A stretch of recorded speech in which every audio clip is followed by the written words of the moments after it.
Hello everyone, welcome back to my channel. Before starting the video, please subscribe and keep watching for more details videos. Aryna Sabalenka releases statement after pulling out of Montreal Open. Aryna Sabalenka has withdrawn from the upcoming Canadian Open, just a week after suffering heartbreak at Wimbledon.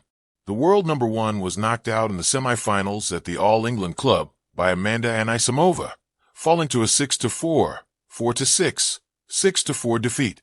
After beating the top seed, the American went on to lose the final in catastrophic circumstances, losing 6-0, 6-0 to Iga Swiatek in the first Wimbledon final double bagel in 114 years. Fans expected Sabalenka to get over her Wimbledon disappointment by getting straight back into action. And with the U.S. Open kicking off in late August, preparations for the final major of the year are now underway, with the North American swing beginning at the Canadian Open. The WTA 1000 event begins on July 27th, but Sabalenka has now confirmed she will not make her return to the court in Montreal. She announced her withdrawal in a statement, with the 27-year-old citing fatigue as a reason. It read, "I'm looking forward to kicking off the North American hardcourt swing, but to give myself the best chance for success this season, I've decided it's in my best interest to skip Montreal." While Sabalenka did not specify when she will be back in competitive action, her withdrawal means it will now not be until August. This will leave her just over 3 weeks to prepare for the U.S. Open, with a Belarusian taking part in the major's revamped mixed doubles championship on August 19th. In the inaugural edition of the new-look format, Sabalenka will partner Grigor Dimitrov as one of 16 big-name pairings competing for the $1 million prize in New York. Following the two-day event, she will then compete in the main singles draw, which gets underway on August 27th. Sabalenka heads into the hard-court major as defending champion, having beaten Jessica Pegula in last year's final. Victory in Flushing Meadows would secure the tennis star fourth Grand Slam title, and her first of 2025. Despite reaching back-to-back major finals at the Australian Open and the French Open, Sabalenka suffered defeat on both occasions. She was beaten by Madison Keys in Melbourne, where she vented her frustration by smashing her racket, later receiving a $20,000 fine. Sabalenka then lost to Coco Gauff at the French Open, before enduring her worst campaign of the year at Wimbledon. A 3-set defeat to Anisimova meant her wait to reach a first final in SW19 will continue for another year, while Sabalenka also voiced her frustrations with her opponent for a perceived lack of sportsmanship. Despite falling short in majors, however, the top-ranked women's player has still enjoyed success elsewhere in 2025. Sabalenka has contested 7 finals so far this year, triumphing in Brisbane, Miami, and Madrid, and she was quick to point out the positives in her season after her Wimbledon bid was ended by Anisimova. Sabalenka said, "I think even though I lost a lot of finals, I lost tough matches at the slams this year, I still think that the consistency I was able to bring till this moment, it's impressive. Still a lot of things to be proud of. This experience shows that next year I'm only hungrier and angrier.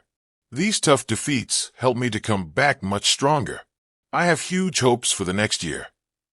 Sabalenka isn't the only big-name player to pull out of the Canadian Open, with world number 9 Paula Badosa also withdrawing due to injury. The Belarusian competed in last year's tournament, reaching the quarterfinals, where she was defeated by none other than Anisimova. Echoes of resilience, Sabalenka's Montreal pause. The tennis courts of Montreal stand quiet. Their hardcourt bounce, once echoed with heavy footsteps and bursts of human triumph, now pause in solemn silence, waiting for the next volley. And in those hushed moments, the absence of world number 1 Aryna Sabalenka speaks louder than any smash. Scene 1. The afterglow of Wimbledon. Picture this: the lush greenery of Wimbledon, where Aryna Sabalenka, a powerful force draped in white, fought, clawed, and surged through her semi-final match. 3 grueling sets against Amanda Anisimova pushed every ounce of her grit to the edge. The intensity was electric, the crowd hanging on every serve, every slice, every deep return. Yet, despite her fierce resolve, Sabalenka's journey ended with a narrow loss. 6-4, 4-6, 6-4. A crushing near-miss flared with opportunity and heartbreak. That match was more than a defeat. It was a crucible, a test of both physical stamina and psychological fortitude. For Sabalenka, who grappled with the weight of back-to-back Grand Slam finals, Australia, France, this semi-final at Wimbledon became another summit she couldn't quite reach. The crossroads of fatigue and strategy. Yet, fatigue isn't just muscle weariness. It is the whisper of erosion in the mind, in the nerves, in the ability to fire on all cylinders when stakes are highest. Less than a week after her fierce Wimbledon battle, Aryna penned a statement to the world. I'm looking forward to kicking off the North American hardcourt swing, but to give myself the best chance for success this season, I've decided it's in my best interest to skip Montreal. Wikipedia. +8. Talksport. +8. India Today. +8. Those words revealed a champion forced into an unglamorous but wise decision: rest. Not retreat, but replenishment. Montreal's empty court. The Canadian Open, set between July 26th and August 7th, was poised to be Sabalenka's stage, her springboard toward another U.S. Open run. But the world number one bowed out. Fatigue isn't an injury pronounced with a scan. It's the silent dimming of the flame, best tended with care. As announced by Tennis Canada on July 16th, her schedule included a strategic withdrawal alongside Spain's Paula Badosa, sidelined by a back injury. Reuters. In her statement, Aryna added, "I'll miss my amazing Canadian fans, but I'm already looking forward to seeing you all next year. Thanks for your understanding and support. It means the world to me." India Today. +1. Reuters. +1.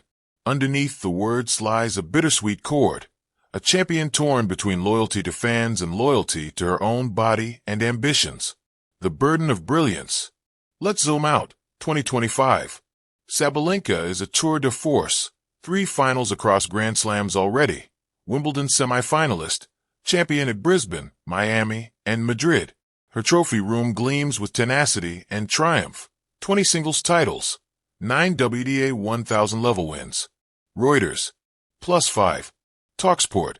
+5. Yuba Tennis. +5. India Today. +4. Wikipedia. +4. Talksport. +4. But every accolade came at a cost. The hard-fought ascent exacted its toll, and in Montreal, that cost asked for rest. Her words: "Even though I lost tough matches at the slams this year, the consistency I was able to bring is impressive. These tough defeats helped me to come back much stronger." Talksport. This is the quiet roar of Sabalenka's spirit, undeterred by defeat, powered by reflection. Still waters before the storm. Montreal's courts will host fierce contests, no doubt, but they'll lack Sabalenka's presence, the kinetic bounce of her serve, the palpable intensity of her baseline assaults.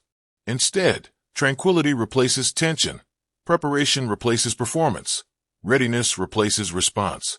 Her next spotlight? Cincinnati in early August, and then the ultimate stage, the U.S. Open, launching singles on August 27th, preceded by the revamped Mixed Doubles Championship on August 19th, where she'll partner with Grigor Dimitrov. ESPN.com. Talksport.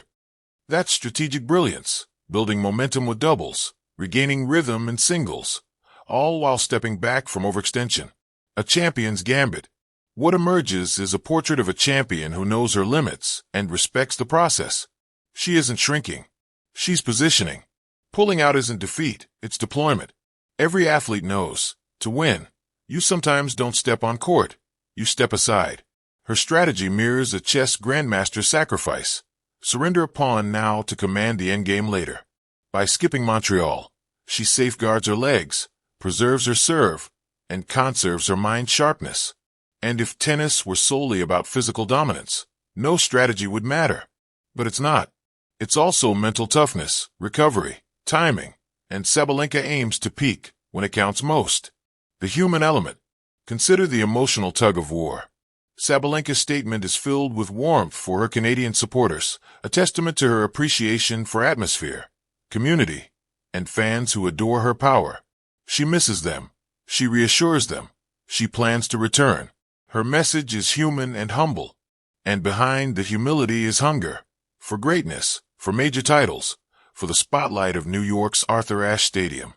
Fans who witnessed her racket-smashing frustration in Melbourne, her energy and heartbreak in Paris, and her resurgence in Miami. Those fans now lean into this moment of introspection, hopeful. Montreal's final echo. Montreal will feel different this summer. It'll miss the electric thrum of her forehands, the confident stride down the baseline, the roar that often follows her breakthroughs. But there's promise in that absence, a promise that this is a pause, not a pause in pursuit. She leaves behind a lesson that champions don't always rise by always competing.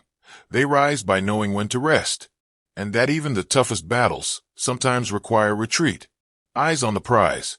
So, as the North American swing rolls on, eyes will fix on Cincinnati.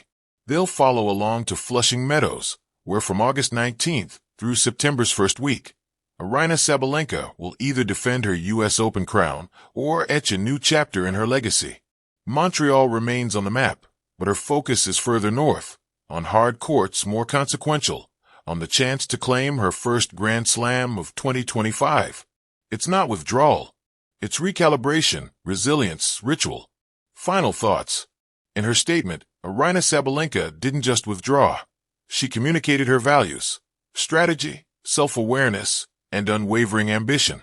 She reminded the tennis world that rest is not retreat. It is preparation. That fatigue is not weakness, but a signal. That postponing battle doesn't mean losing it.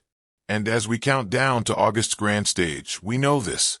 Champions are not measured by every court they play, but by every moment they master. In opting out of Montreal, Sabalenka has not receded. She's poised. Montreal courts may lose her presence this summer, but the echo of her footsteps will reappear, stronger, sharper, and focused in New York.